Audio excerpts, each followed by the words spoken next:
Hello,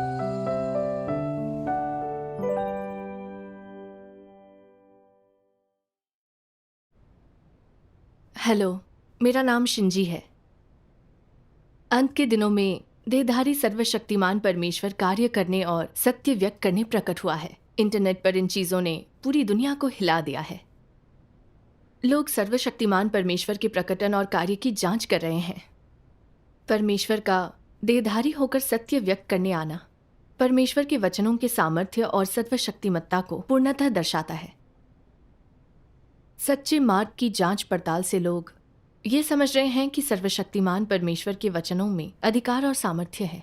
वे सत्य हैं और परमेश्वर से आए हैं। वे आश्वस्त हैं और उनके मन में कोई संदेह नहीं। लेकिन जब वो सुनते हैं कि अंत के दिनों का मसीह सर्वशक्तिमान परमेश्वर एक स्त्री है, तो वे उसे स्वीकारने से पूरी तरह से इनकार कर देते हैं। उन्हें लगता है कि प्रभु यीशु का आगमन पुरुष रूप में था। पवित्र आत्मा ने गवाही दी थी कि प्रभु यीशु प्रिय पुत्र था, और बाइबल में भी ऐसी बातें दर्ज हैं। तो जब प्रभु लौटेगा तो वह यहूदिया प्रभु यीशु की छवि में पुरुष रूप में ही आएगा। वो स्त्री तो बिल्कुल नहीं होगा। सर्वशक्तिमान परमेश्वर चाहे जितने सत्य व्यक्त करे, कितना भी महान कार्य करे, वो उसे नकारते हैं। खोजने की तो बात ही छोड़ो। उनका तर्क है, अगर सर्वशक्तिमान परमेश्वर पुरुष होता तो मैं मान लेता, लेकिन अगर वो स्त्री है तो तुम कुछ भी कहो, मैं कभी भी विश्वास नहीं करूंगा, क्योंकि प्रभु यीशु पुरुष था। इसी वजह से वे प्रभु की वापसी का स्वागत करने का अवसर गंवाकर विपत्ति में पड़ जाते हैं। यह अफसोस की बात है। तो क्या इन धर्म के ठेकेदारों की बात सही है? बाइबल की भविष्यवाणी के अनुरूप है? क्या ये परमेश्वर के वचनों पर आधारित है? बिल्कुल भी नहीं, क्योंकि प्रभु यीशु ने कभी नहीं कहा कि जब वो लौटेगा तो पुरुष रूप में लौटेगा या स्त्री रूप में। पवित्र आत्मा ने भी गवाही नहीं दी कि मनुष्य का पुत्र पुरुष रूप में लौटेगा या स्त्री रूप में। बाइबल भी भविष्यवाणी नहीं करती कि अंत के दिनों में लौटने पर परमेश्वर पुरुष होगा या स्त्री। यह सबूत काफी है कि इंसानी बातों और विचारों का बाइबल में कोई आधार नहीं है। वह लोगों की कल्पनाओं के अलावा और कुछ नहीं है। बहुत से लोग पूछते हैं कि आखिर अंत के दिनों में देहधारी परमेश्वर पुरुष के बजाय स्त्री क्यों है? यहां मैं इस सवाल पर अपनी कुछ समझ साझा करना चाहती हूं। अंत के दिनों में मनुष्य के पुत्र के रूप में परमेश्वर के देह धारण के बारे में बाइबल में कई भविष्यवाणियां हैं, लेकिन उसमें यह नहीं लिखा कि अंत के दिनों में प्रभु पुरुष रूप में लौटेगा या फिर स्त्री रूप में। सिर्फ इतना लिखा है, मनुष्य के पुत्र का भी आना, मनुष्य का पुत्र आ जाएगा और मनुष्य का पुत्र अपने दिन में प्रकट होगा। आज सर्वशक्तिमान परमेश्वर ने काफी सत्य व्यक्त किए हैं और वह अंत के दिनों में न्याय का कार्य करता है, जिससे ये भविष्यवाणियां पूरी होती हैं। पर जब लोगों को पता चलता है कि अंत के दिनों का मसीह स्त्री है, तो उन्हें आश्चर्य होता है। यह हमारी धारणाओं से बिल्कुल मेल नहीं खाता। चूंकि यह परमेश्वर का प्रकटन और कार्य है, इसलिए लोगों की धारणाएं होना बिल्कुल सामान्य है। लोगों में प्रभु यीशु के आने पर और भी ज्यादा भ्रांतियां थी। किसी चीज के बारे में लोगों की धारणाएं जितनी ज्यादा होती हैं, वो उतनी ही रहस्यमय बन जाती है। अगर परमेश्वर इन रहस्यों को प्रकट ना करे तो हम उन्हें कभी ना समझ पाए। तो आओ देखें कि सर्वशक्तिमान परमेश्वर क्या कहता है। यदि परमेश्वर केवल एक पुरुष के रूप में देह में आए, तो लोग उसे पुरुष के रूप में, पुरुषों के परमेश्वर के रूप में परिभाषित करेंगे और कभी विश्वास नहीं करेंगे कि वह महिलाओं का परमेश्वर है। तब पुरुष यह मानेंगे कि परमेश्वर पुरुषों के समान लिंग का है, कि परमेश्वर पुरुषों का प्रमुख है। लेकिन फिर महिलाओं का क्या? यह अनुचित है। क्या यह पक्षपात पूर्ण व्यवहार नहीं है? यदि यही मामला होता तो वे सभी लोग जिन्हें परमेश्वर ने बचाया उसके समान पुरुष होते और एक भी महिला नहीं बचाई गई होती। जब परमेश्वर ने मानव जाति का सृजन किया तो उसने आदम को बनाया और उसने हव्वा को बनाया। उसने न केवल आदम को बनाया बल्कि पुरुष और महिला दोनों को अपनी छवि में बनाया। परमेश्वर केवल पुरुषों का ही परमेश्वर नहीं है, वह महिलाओं का भी परमेश्वर है। परमेश्वर द्वारा किए गए कार्य के प्रत्येक चरण के अपने व्यवहारिक मायने हैं। जब यीशु का आगमन हुआ तो वह पुरुष रूप में आया, लेकिन इस बार के आगमन में परमेश्वर स्त्री रूप में आता है। इससे तुम देख सकते हो कि परमेश्वर द्वारा पुरुष और स्त्री दोनों का ही सृजन उसके काम के लिए उपयोगी हो सकता है। वह कोई लिंग भेद नहीं करता। जब उसका आत्मा आता है तो वह इच्छानुसार किसी भी देह को धारण कर सकता है और वही देह उसका प्रतिनिधित्व करता है। चाहे पुरुष हो या स्त्री, दोनों ही परमेश्वर का प्रतिनिधित्व कर सकते हैं यदि यह उसका देहधारी शरीर है। सर्वशक्तिमान परमेश्वर के वचनों से हम देख सकते हैं कि परमेश्वर का देह धारण चाहे पुरुष रूप में हो या स्त्री रूप में, यह अर्थपूर्ण होता है। इसमें खोजने के लिए सत्य होता है। इससे हम परमेश्वर की इच्छा समझ सकते और उसका स्वभाव जान सकते हैं। यदि देहधारी परमेश्वर हमेशा पुरुष ही हो तो उसका परिणाम क्या होगा? लोग परमेश्वर को हमेशा के लिए पुरुष रूप में ही देखेंगे, स्त्री रूप में नहीं। स्त्रियों के साथ भेदभाव होगा, वे समाज की पूर्ण सदस्य कभी नहीं बन पाएंगी। क्या यह स्त्रियों के साथ न्याय होगा? परमेश्वर धार्मिक परमेश्वर है। उसी ने स्त्री और पुरुष दोनों को बनाया है। तो परमेश्वर अपने पहले देह धारण में पुरुष बना और अंत के दिनों में परमेश्वर ने स्त्री रूप में देह धारण किया। यह बहुत मायने रखता है। सभी स्त्रियों को इस बात की खुशी मनानी चाहिए और कोई धारणा नहीं रखनी चाहिए। अगर अभी भी कोई स्त्री, देहधारी स्त्री परमेश्वर को नकार कर उसके साथ भेदभाव करती है तो वो स्त्री दया की पात्र है। सच्चाई ये है, परमेश्वर चाहे स्त्री रूप में देह धारण करे या पुरुष रूप में, उससे कोई फर्क नहीं पड़ता। महत्वपूर्ण यह है कि वह सत्य व्यक्त करके उद्धार कार्य कर सकता है। लोगों को यह नहीं सोचना चाहिए कि देहधारी परमेश्वर केवल पुरुष रूप में ही ईश कार्य कर सकता है। अगर वह स्त्री रूप में है तो ईश कार्य नहीं कर सकता। ऐसी सोच तो पिछड़ी और अज्ञान से भरी है। आज हम देखते ही हैं कि स्त्रियां पुरुषों के सारे काम कर सकती हैं। मसलन अगर पुरुष हवाई जहाज उड़ा सकते हैं तो स्त्रियां भी कर सकती हैं। पुरुष अंतरिक्ष यात्री हो सकते हैं तो स्त्रियां भी हो सकती हैं। पुरुष राष्ट्रपति हो सकते हैं तो स्त्रियां भी हो सकती हैं। पुरुष कारोबार और करियर बना सकते हैं तो स्त्रियां भी ये सब कर सकती हैं। इससे साबित होता है कि स्त्रियां पुरुषों से कम नहीं हैं। तो फिर ऐसा क्यों है कि देहधारी परमेश्वर केवल पुरुष हो सकता है और स्त्री नहीं? देखो, उस सर्वशक्तिमान परमेश्वर को जिसने इतना सत्य व्यक्त कर कार्य किया है, क्या स्त्री होने से कार्य में कोई बाधा आई है? अंत के दिनों में सर्वशक्तिमान परमेश्वर का न्याय कार्य प्रभु यीशु के कार्य से अधिक विशाल है। सर्वशक्तिमान परमेश्वर ने प्रभु यीशु द्वारा व्यक्त सत्य से अधिक सत्य व्यक्त किया है।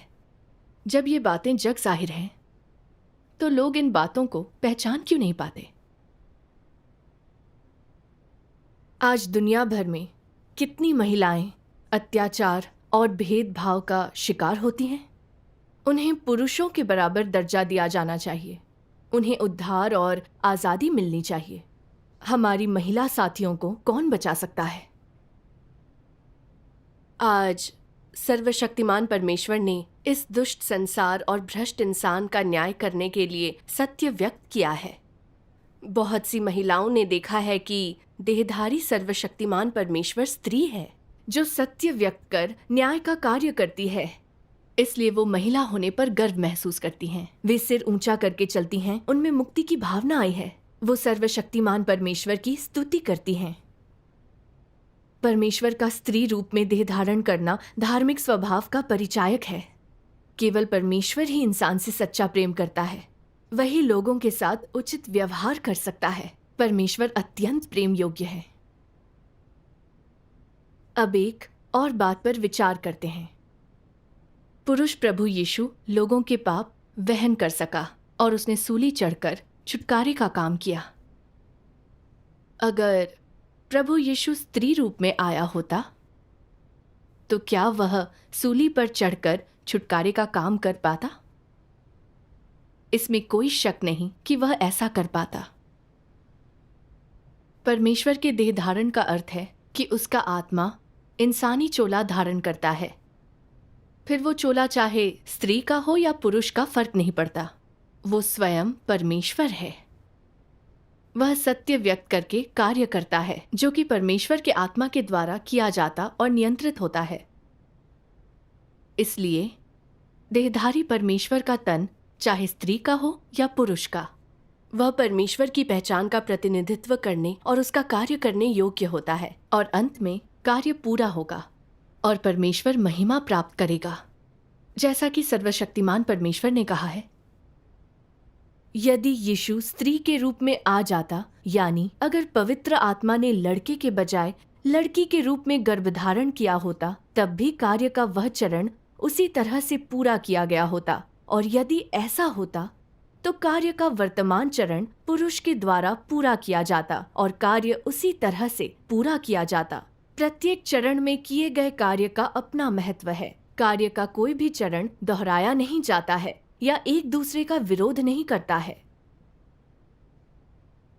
यानी देहधारी तन स्त्री का हो या पुरुष का, उससे कोई फर्क नहीं पड़ता। अगर वह सत्य व्यक्त कर वो कार्य कर सके जो परमेश्वर करना चाहता है, इंसान को शुद्ध करके बचा सके, तो वो देहधारी परमेश्वर है। अगर लोग सोचते हैं कि देहधारी परमेश्वर केवल पुरुष ही हो सकता है, स्त्री नहीं, तो क्या यह लोगों के नियमों, धारणाओं और कल्पनाओं की उपज नहीं है? क्या उन्हें यह लगता है कि परमेश्वर ने पुरुष को बनाया है, स्त्री को नहीं? चूंकि देहधारी परमेश्वर स्त्री है, इसलिए भले ही वो कितना भी सत्य व्यक्त करे या विशाल कार्य करे, लोग उसे मान्यता या स्वीकृति नहीं देते। क्या यह इसलिए नहीं कि लोग स्त्रियों को नकारते और उनके प्रति भेदभावपूर्ण हैं? क्या यह एक तरह का भ्रष्ट इंसानी स्वभाव नहीं है? लोगों को यह चुनने का कोई अधिकार नहीं कि परमेश्वर कैसे प्रकट होकर कार्य करेगा। अगर वह परमेश्वर का देह धारण है और सत्य व्यक्त कर परमेश्वर का कार्य करता है, तो चाहे देह स्त्री का हो या पुरुष का, लोगों को उसे स्वीकारना चाहिए, उसका आज्ञा पालन करना चाहिए। यह उचित और बुद्धिमत्तापूर्ण है। परमेश्वर सर्वशक्तिमान और सर्वबुद्धिमान है। उसकी सोच इंसानी सोच से परे है। इंसान परमेश्वर का कार्य कैसे समझ सकते हैं? प्राचीन काल से ही परमेश्वर के कार्य का हर चरण इंसानी धारणाओं से आगे और उनके विरुद्ध ही रहा है। जब प्रभु यीशु ने प्रकट होकर कार्य किया, तो उसका रूप, जन्म और परिवार इंसानी धारणाओं से एकदम अलग था। इसलिए फरीसियों ने उसे बाइबल में वर्णित मसीहा नहीं माना और आखिरकार उसे सूली पर चढ़ा दिया। ऐसा जघन्य पाप किया जिसके लिए परमेश्वर ने उन्हें दंडित किया और शाप दिया। यह एक विचारोत्तेजक सबक था जिसकी कीमत खून से चुकाई गई। तो परमेश्वर के प्रकटन और कार्य से जुड़ी हर चीज एक अहम घटना और रहस्य होती है। अगर लोग सत्य खोजने के बजाय अपनी ही धारणाओं से चिपके रहते हैं और बिना सोचे परखते और निर्णय लेते हैं, मुमकिन है वे परमेश्वर के स्वभाव को ठेस पहुंचा दे। अगर परमेश्वर तुम्हें ठुकरा दे और हटा दे, तुम अपना उद्धार गंवा बैठो, तो तुम्हारे लिए ये सबसे बड़े अफसोस की बात होगी। आज भी अनगिनत लोग ऐसे हैं जो अंत के दिनों में सर्वशक्तिमान परमेश्वर के प्रकटन और कार्य को इसलिए नकारते हैं क्योंकि वह स्त्री है। यह जानते हुए भी कि सर्वशक्तिमान परमेश्वर के वचन सत्य हैं, वे उसे नहीं स्वीकारते। आखिर यहाँ समस्या क्या है? इन लोगों की धारणाएं इतनी मजबूत क्यों हैं? वे सत्य और सत्य की अभिव्यक्ति को सबसे अधिक महत्व क्यों नहीं देते? हमें इंसान और सृजित प्राणी होने के नाते परमेश्वर और उसके कार्य के साथ अक्लमंदी से पेश आना चाहिए। अगर हम जानते हैं कि सर्वशक्तिमान परमेश्वर ही देहधारी परमेश्वर है और उसके वचन सत्य हैं, फिर भी हम अपनी ही धारणाओं से चिपके रहकर उसे स्त्री होने के कारण नकारते रहें, तो यह बहुत ही गंभीर समस्या है। ऐसा करना परमेश्वर को नकारना और उसका विरोध करना है। देहधारी परमेश्वर या उसके द्वारा व्यक्त सत्य को नकारना मात्र धारणाओं और कल्पनाओं की समस्या नहीं रह जाती, यह तुम्हें मसीह विरोधी बना देती है, परमेश्वर का शत्रु जो शापित किए जाने योग्य है। जैसा कि बाइबल में कहा गया है, क्योंकि बहुत से ऐसे भरमाने वाले जगत में निकल आए हैं जो यह नहीं मानते कि यीशु मसीह शरीर में होकर आया। भरमाने वाला और मसीह विरोधी यही है। जो आत्मा यीशु को नहीं मानती वह परमेश्वर की ओर से नहीं, और वही तो मसीह के विरोधी की आत्मा है, जिसकी चर्चा तुम सुन चुके हो कि वह आने वाला है और अब भी जगत में है। तो हम पक्के तौर पर कह सकते हैं कि जो मनुष्य के पुत्र की वापसी को नहीं स्वीकारता, जो वापस आए देहधारी परमेश्वर को नहीं मानता, वो मसीह विरोधी है। तुम्हें लगता है परमेश्वर वापस आने पर मसीह विरोधियों को बचाएगा? बिल्कुल भी नहीं। तो मसीह विरोधियों का अंत क्या होता है? आखिर मसीह विरोधी क्या गलती करते हैं? वो किसी व्यक्ति का विरोध नहीं कर रहे होते, बल्कि अंत के दिनों के मसीह यानी स्वयं परमेश्वर का विरोध कर रहे होते हैं। सर्वशक्तिमान परमेश्वर की निंदा और आलोचना का सार क्या है? यह पवित्र आत्मा के विरुद्ध ईश निंदा का पाप है। इस पाप को माफ नहीं किया जाता, ना आज और ना ही कभी भविष्य में किया जाता है। आज बहुत से लोग परमेश्वर में विश्वास तो रखते हैं, लेकिन उसका कार्य नहीं जानते। न ही वो ये जानते हैं कि मनुष्य का पुत्र क्या है, देहधारण क्या है, या एक सच्चा परमेश्वर कौन है। इस तरह देहधारी परमेश्वर का विरोध करना आसान होता है। इसलिए हमें अपनी धारणाओं और कल्पनाओं से परमेश्वर के कार्य को कभी सीमित नहीं करना चाहिए, बल्कि सत्य खोजकर अपनी धारणाओं से मुक्ति पानी चाहिए। तभी हम परमेश्वर का आशीष पा सकते हैं। परमेश्वर के दोनों देहधारणों के दौरान किए गए कार्य के मायने दूरगामी और गहरे हैं, ऐसा सर्वशक्तिमान परमेश्वर ने कहा है। परमेश्वर केवल पवित्र आत्मा, 7 गुना तीव्र पवित्र आत्मा या सर्वव्यापी पवित्र आत्मा ही नहीं है, बल्कि एक मनुष्य भी है, एक साधारण मनुष्य, अत्यधिक सामान्य मनुष्य। वह न सिर्फ नर बल्कि नारी भी है। वे इस बात में एक समान हैं कि वे दोनों ही एक मनुष्य से जन्मे हैं, और इस बात में असमान हैं कि एक पवित्र आत्मा के द्वारा गर्भ में आया और दूसरा मनुष्य से जन्मा है, परंतु प्रत्यक्ष रूप से पवित्र आत्मा से उत्पन्न है।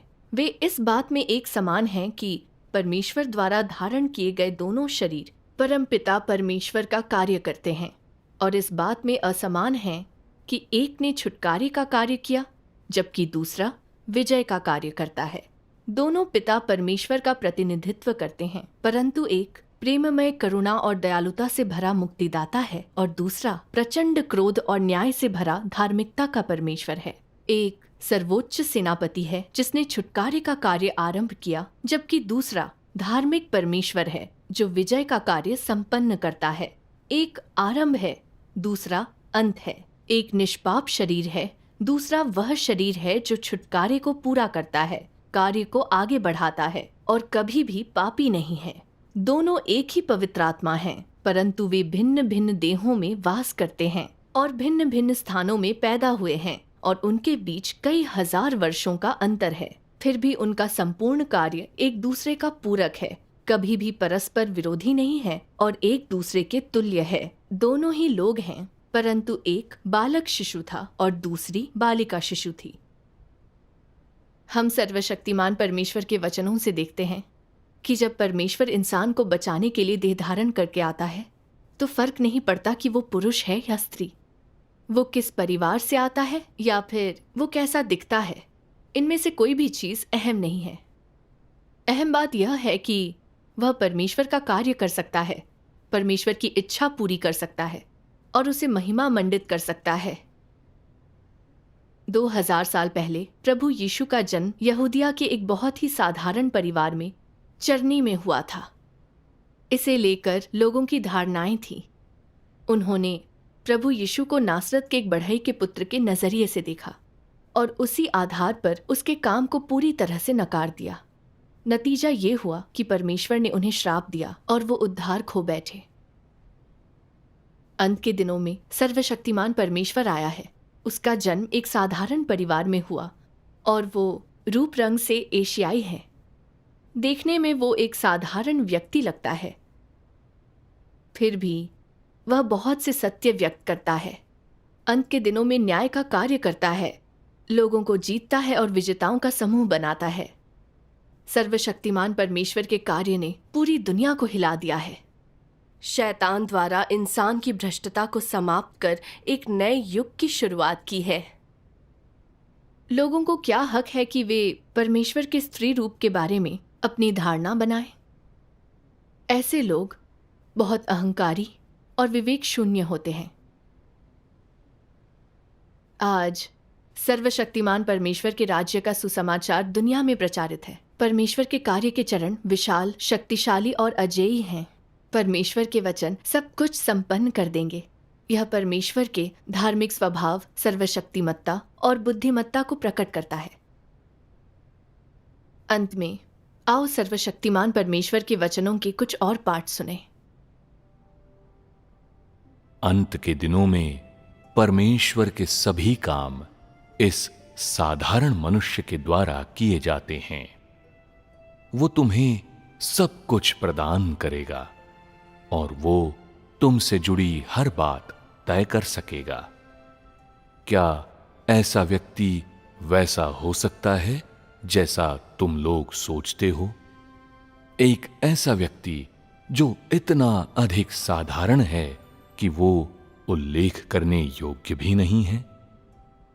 क्या उसका सत्य तुम लोगों को पूर्ण रूप से आश्वस्त करने योग्य नहीं है?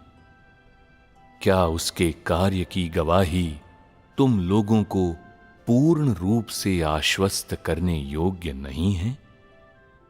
या फिर वो मार्ग जिस पर वो तुम्हारी अगुवाई करता है इस योग्य नहीं है कि तुम लोग उसका अनुसरण करो?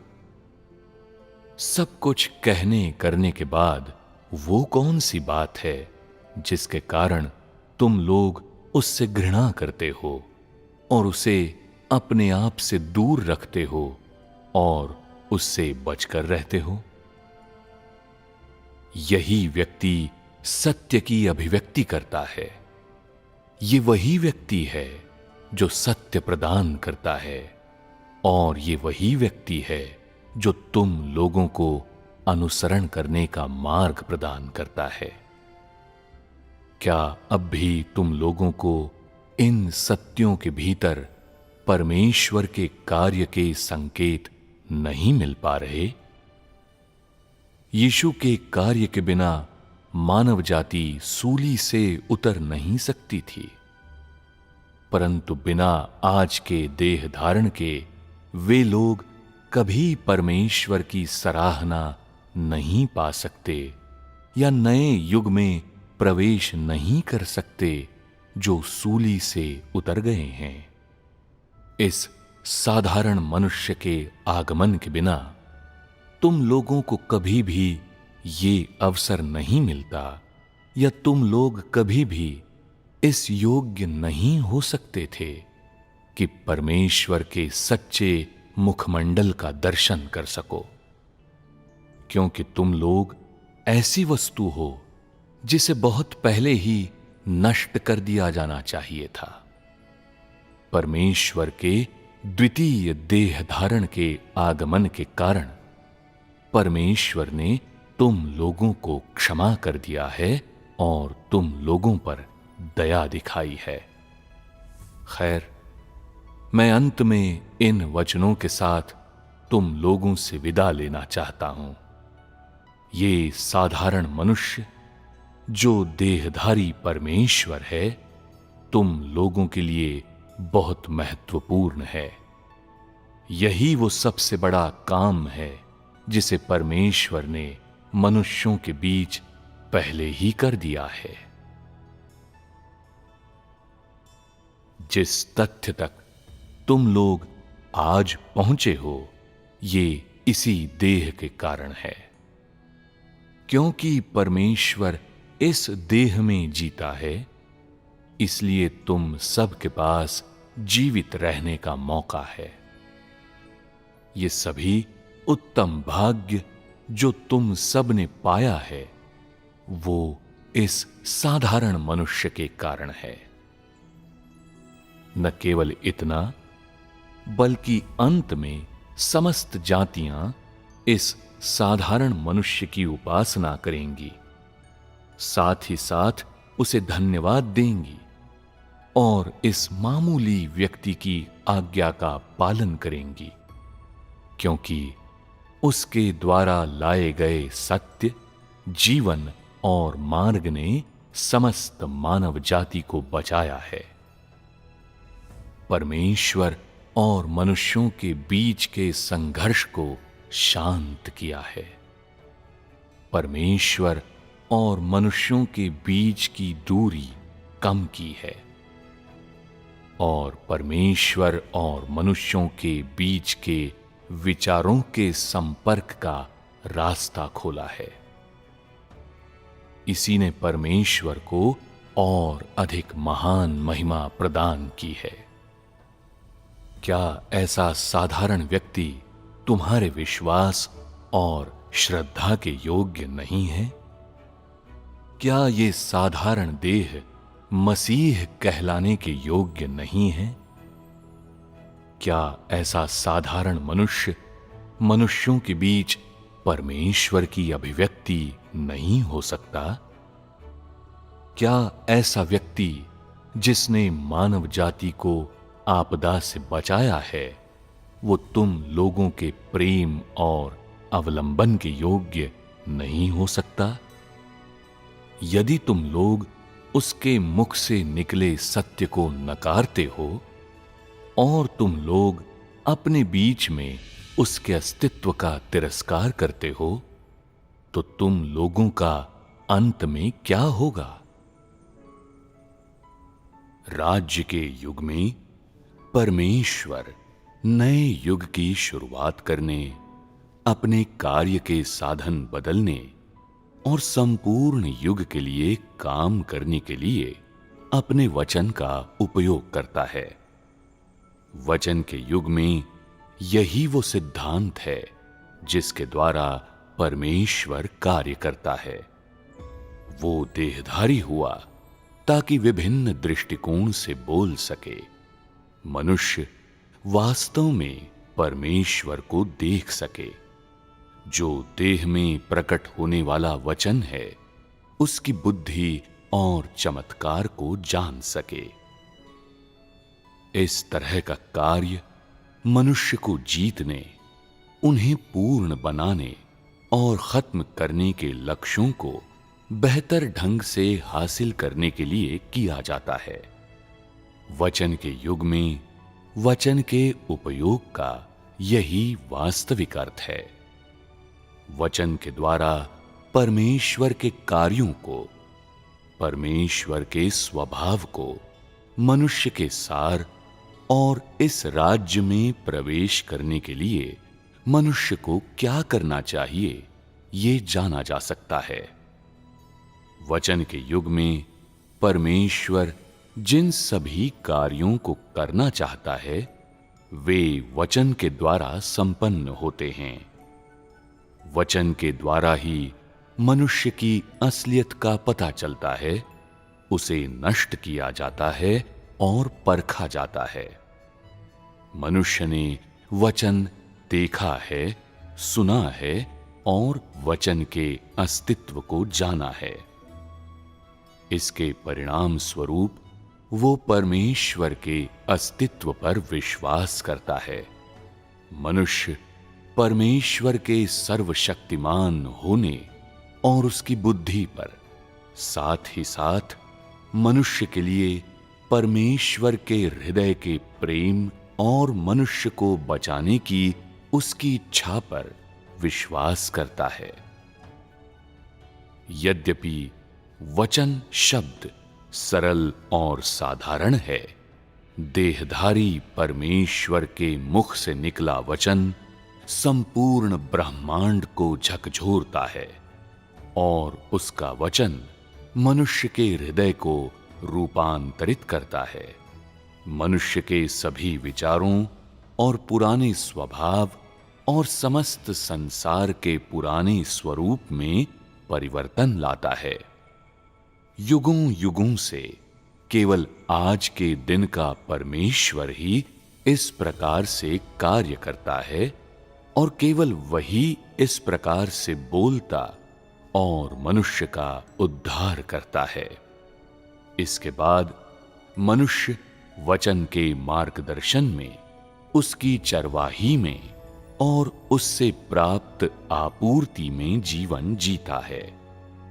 वो वचन के संसार में जीता है, परमेश्वर के वचन के कोप और आशीषों के बीच जीता है तथा और भी अधिक लोग अब परमेश्वर के वचन के न्याय और ताड़ना के अधीन जीने लगे हैं। ये वचन और ये कार्य सब कुछ मनुष्य के उद्धार, परमेश्वर की इच्छा को पूरा करने और पुरानी सृष्टि के संसार के मूल स्वरूप को बदलने के लिए है। परमेश्वर ने संसार की सृष्टि वचन से की। वो समस्त ब्रह्मांड में मनुष्य की अगुवाई वचन के द्वारा करता है, उन्हें वचन के द्वारा जीतता और उनका उद्धार करता है।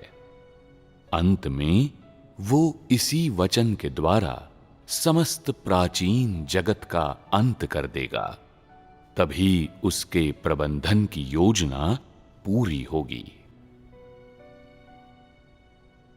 मैं कभी यहोवा के नाम से जाना जाता था, मुझे मसीहा भी कहा जाता था और लोग कभी मुझे प्यार और सम्मान से उद्धारकर्ता यीशु भी कहते थे। किंतु आज मैं वो यहोवा या यीशु नहीं हूं जिसे लोग बीते समयों में जानते थे।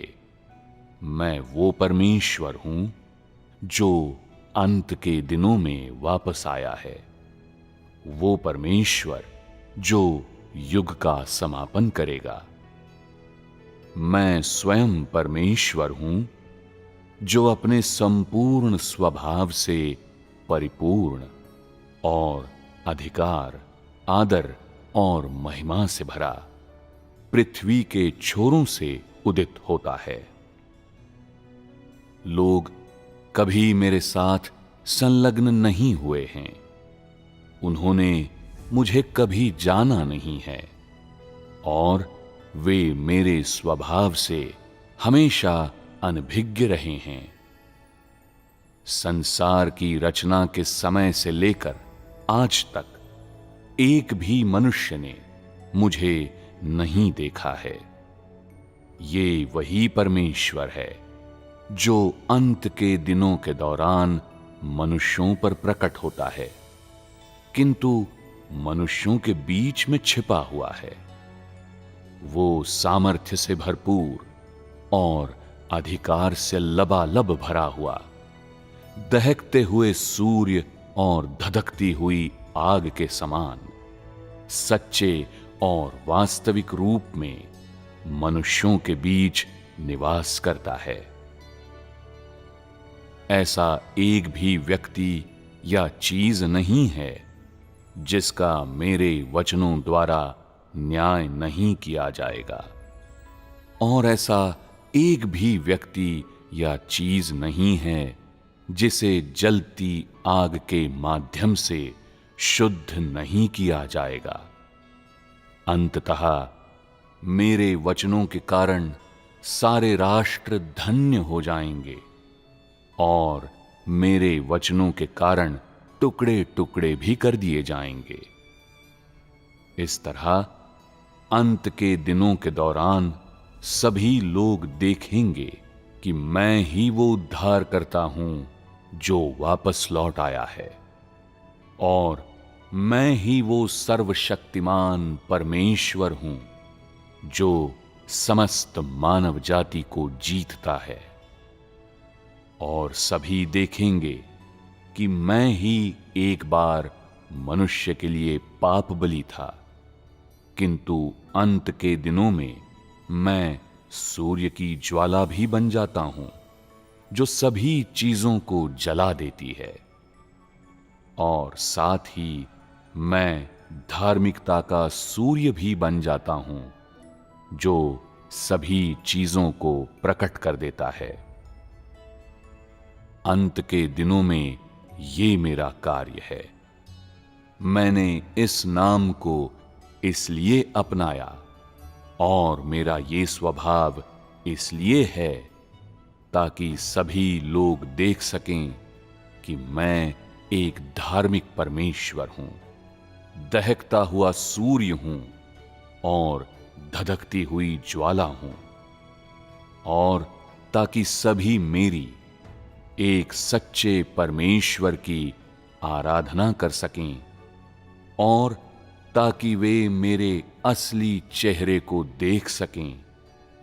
मैं केवल इस्राएलियों का परमेश्वर नहीं हूं और मैं केवल छुटकारा दिलाने वाला नहीं हूं। मैं समस्त आकाश, पृथ्वी और महासागरों के सारे प्राणियों का परमेश्वर हूं। यह आज के एपिसोड का अंत है। इसे देखने के लिए धन्यवाद। यदि आप अंत के दिनों में परमेश्वर के प्रकटन और कार्य के बारे में और अधिक जानना चाहते हैं या आपके कोई प्रश्न हैं तो वीडियो के नीचे मैसेज छोड़ दें। अगले एपिसोड में मिलते हैं।